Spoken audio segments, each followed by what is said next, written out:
I can't even believe we're doing this. Writing a project about how we're 40-year-old spinsters who need more time. You know, my 5 and 10 and even 35-year-old self would be horrified. I have planned my wedding so many times, it's humiliating. And with no particular guy in mind, especially the ones who ask me. And I still get all worked up, you know, when those commercials, you know, for the credit cards with the father, and the young couple starts their life together, you know, with like a Karen Carpenter song or something in the background. We've only just begun to live. White lace and promises. Oh, I love to begin. I love white lace and promises. What's wrong with white lace? You so can wear white lace and tulle after 40. That's just what we're trying to talk about. Why should I have to look a certain way at a certain age when I certainly don't feel the way I'm supposed to feel? Of course I'm right. And you could be the guest book girl for all I care. That's the loser job. I'm really sorry. I have to go back to New York to work, but I will call you every day and send you lots of presents and gossip. You're halfway there, and you're doing great. Just get your ass back to New York already.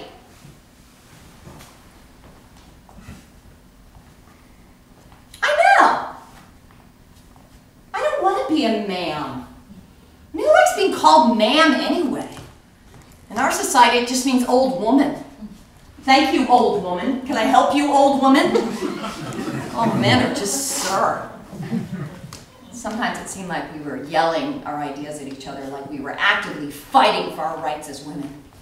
Ovarian cancer is one way to fire up a feminist. Fucking fertility, man! Men can get as old as they want, still spawn with young things.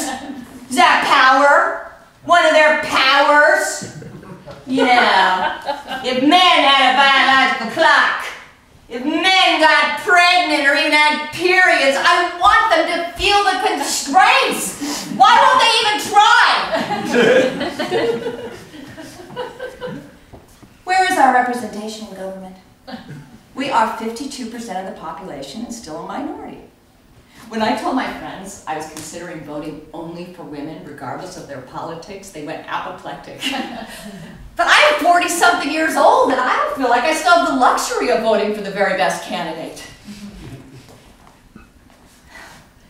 Where are the men with strollers during the weekdays who aren't gay? Ultimately, the rearing of children comes down to the woman. She is obviously the nurturing one because she has breasts. And he is obviously the breadwinner because he makes more money. Whatever happened to paternity leave and structural change in the workplace? This is America, for God's sakes!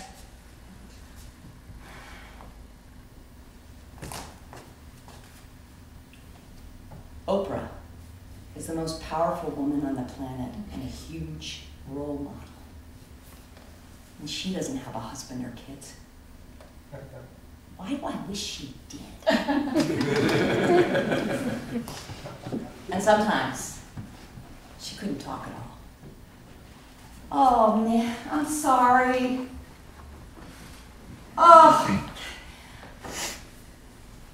I love you, little pumpkin head.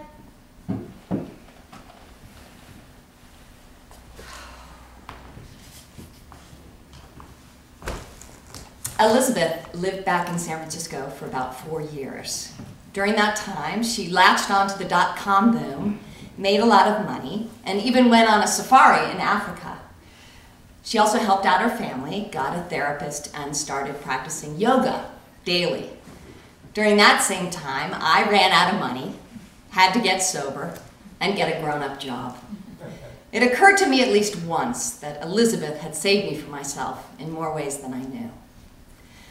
She was supposedly coming back to New York, and our friend said she had changed dramatically, that she was a completely different person, but I still wanted nothing to do with her.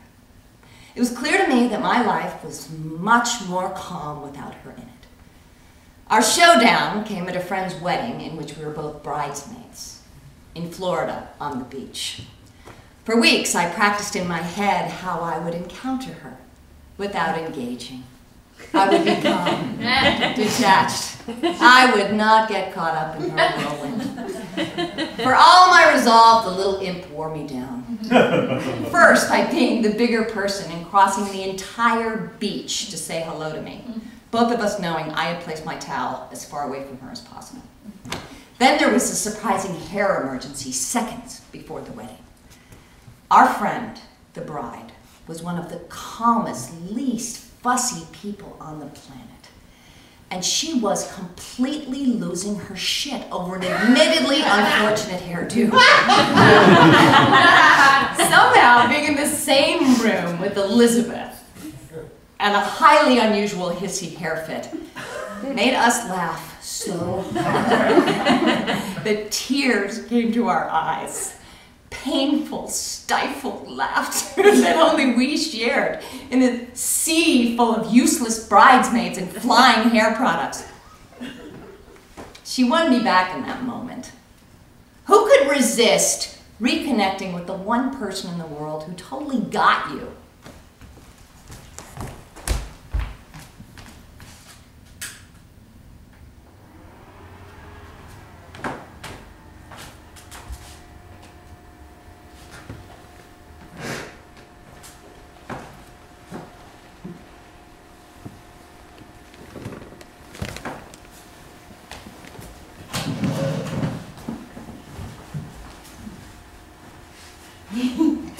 Hey, baby!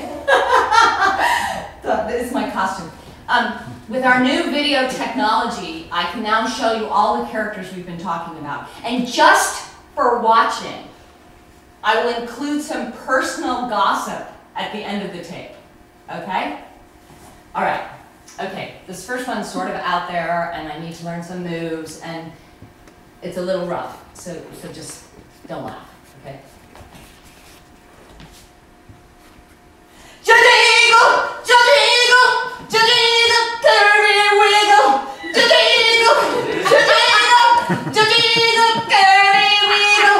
They want us to strap it down, suck it in, make it smooth, make it gut. Do they want boy women with their tits like rocks, high and round and flat and smooth?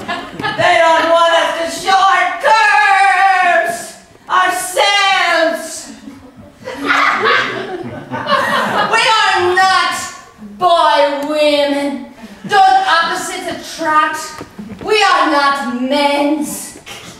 We are not straight where we are round, hard where we are soft, hot where we are jiggly. Okay, you got the point. All right. Yeah, I know. It needs a little work. Okay. So, you have earned yourself some nice, juicy personal gossip. Okay, you may want to sit down. I'm dating a guy. I know, it's a lot to take in. Okay, and there's more. He's blonde. I know, this is really a lot to take in, so I'm just to continue, and you can replay the tape as necessary. Just the facts. He's a completely unprecedented natural blonde, but with brown eyes that sort of make him look more intelligent. He teaches history to kids in the Bronx. I know, total hard-on for me. And we met in a writer's workshop that he takes just for fun. He's read all of our stuff and is totally proud of us and cannot wait to meet you. All of this is great,